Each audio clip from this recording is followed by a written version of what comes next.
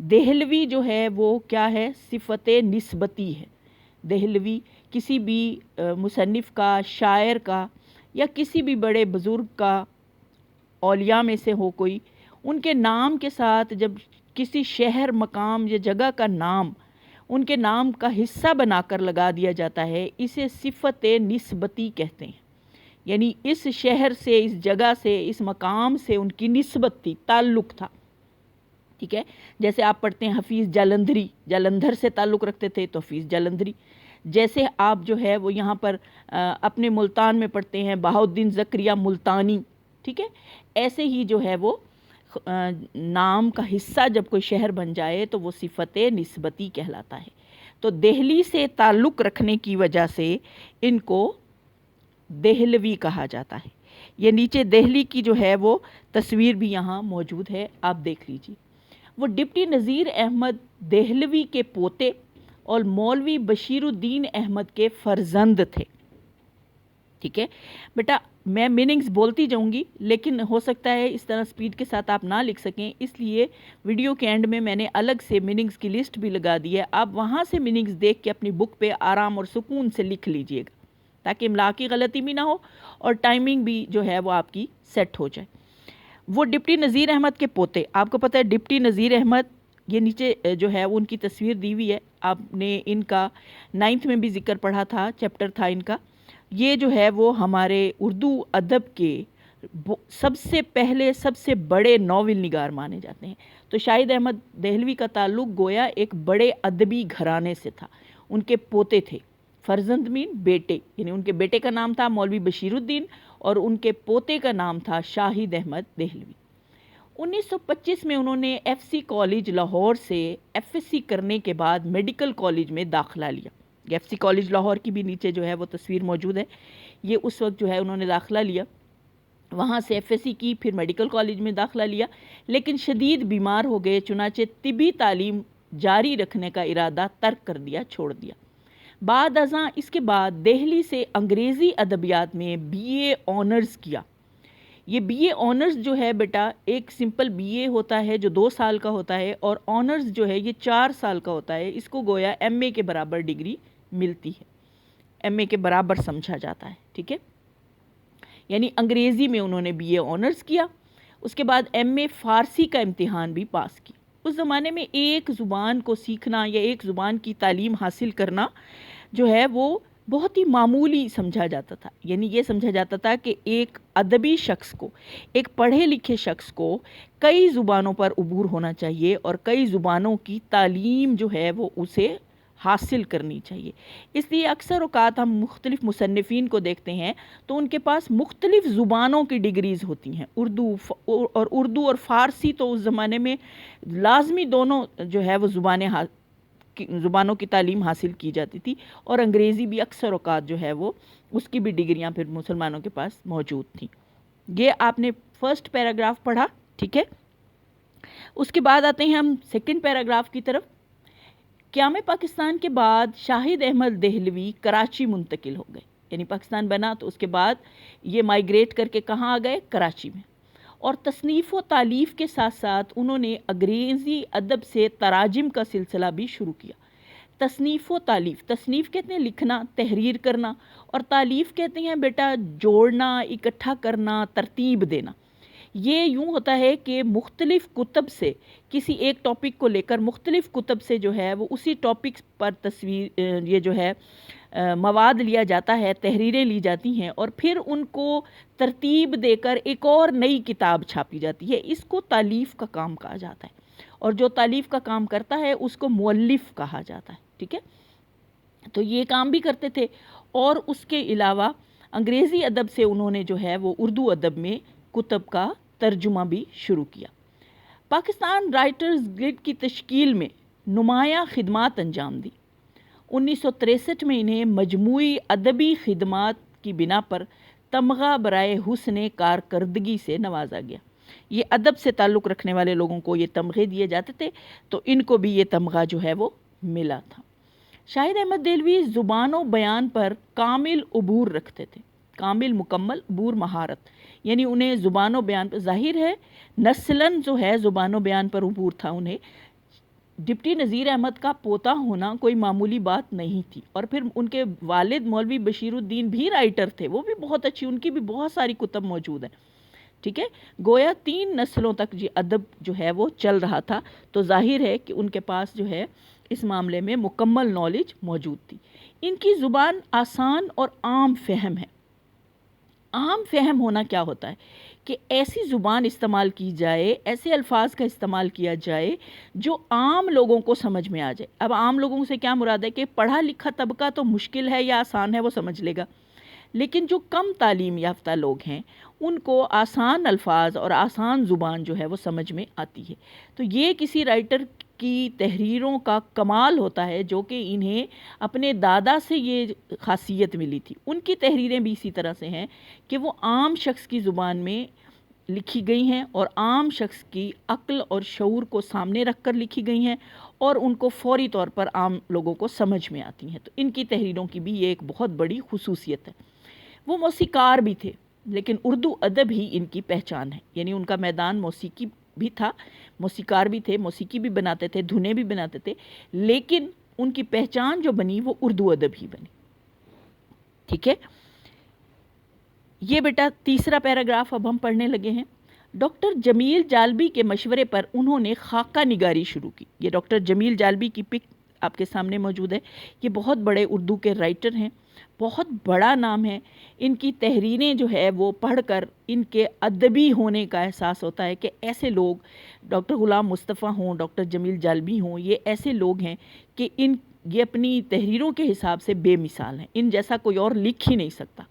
تو انہوں نے جو ہے وہ شاہد احمد دہلوی کی جب تحریریں دیکھیں تو انہیں کہا کہ آپ خاکہ نگاری کریں.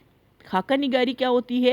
خاکہ نگاری یہ ہوتی ہے کہ آپ کسی بھی شخص سے متعلق مضامین لکھیں اس طرح کہ اس شخص کا ایک عمومی سا تعارف لوگوں کو ہو جائے، لوگوں کو پتہ چل جائے کہ وہ شخص کیسا تھا. اس کو خاکہ نگاری کہا جاتا ہے. ٹھیک ہے. گنجینہ گوہر جس سے زیر نظر خاکہ لیا گیا ہے، یعنی یہ ماخذ کیا ہے؟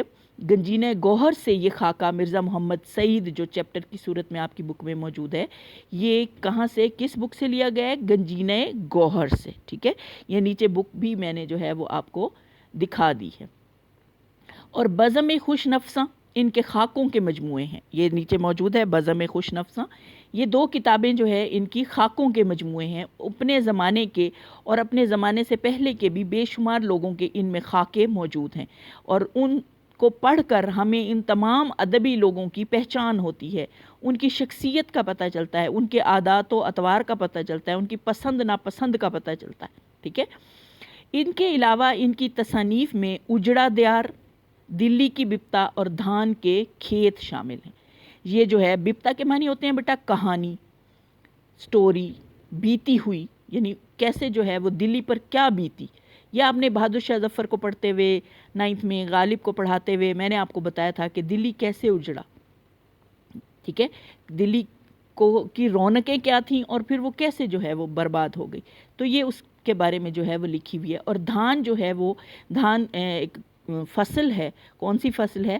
چاول کی فصل کو دھان کہا جاتا ہے. یہ بکس کے نیچے جو ہے وہ میں نے ساری بکس آپ کو دکھا دی ہیں. یہ ان کی بکس ہیں، اور یہ جو ہے ان کے ٹائٹل سے آپ کو پتہ چل جائے گا کہ یہ فلاں فلاں ان کی تصانیف ہیں. ٹھیک ہے بیٹا، یہ جو ہے وہ شاہد احمد دہلوی کا تعارف تھا جو ہم نے پڑھا. کوشش کیا میں نے کہ آپ کو میں آن لائن پڑھاتے ہوئے بھی یہ سمجھا دوں سارا کہ یہ کیا کیا چیزیں اس کے اندر شامل ہیں، اور کیا کیا جو ہے وہ بکس ہیں کون سی، اور کن لوگوں نے ان کی تحریروں میں ان کی مدد کی، کون سے انہوں نے جو ہے وہ ان کو تمغات اگر ملے یا کس طرح ان کو سراہا گیا، اس کے بارے میں بھی جو ہے وہ میں نے کوشش کی کہ آپ کو سمجھا دوں. اب یہ جو شاہد احمد دہلوی کے تعارف میں کچھ مشکل الفاظ ہیں، ان کے معنی جو ہے یہ میں نے آپ کو سامنے لکھ دیے ہیں تاکہ آپ کی املا بھی غلط نہ ہو لکھتے ہوئے، اور لیکچر کے درمیان میں آپ تیزی سے لکھیں گے تو ہو سکتا ہے آپ آگے لیکچر کو سن بھی نہ سکیں، کیونکہ کلاس کی سامنے کی ایسوسیشن اور ہوتی ہے اور نیٹ پر پڑھانا تھوڑا مشکل اس حوالے سے ہوتا ہے کہ آمنے سامنے بچہ نہیں ہوتا ہے. تو یہ بچہ یہ کچھ الفاظ معنی ہیں جو میں نے لکھ دیے ہیں، اس تعارف کے اندر موجود ہیں. یہ آپ اپنی بک پر نوٹ کر لیجئے. اللہ تعالیٰ آپ کا حامی و ناصر ہو. امید کرتی ہوں کہ آپ کو اچھی طرح سمجھ آ گئی ہوگی. اللہ حافظ بچہ.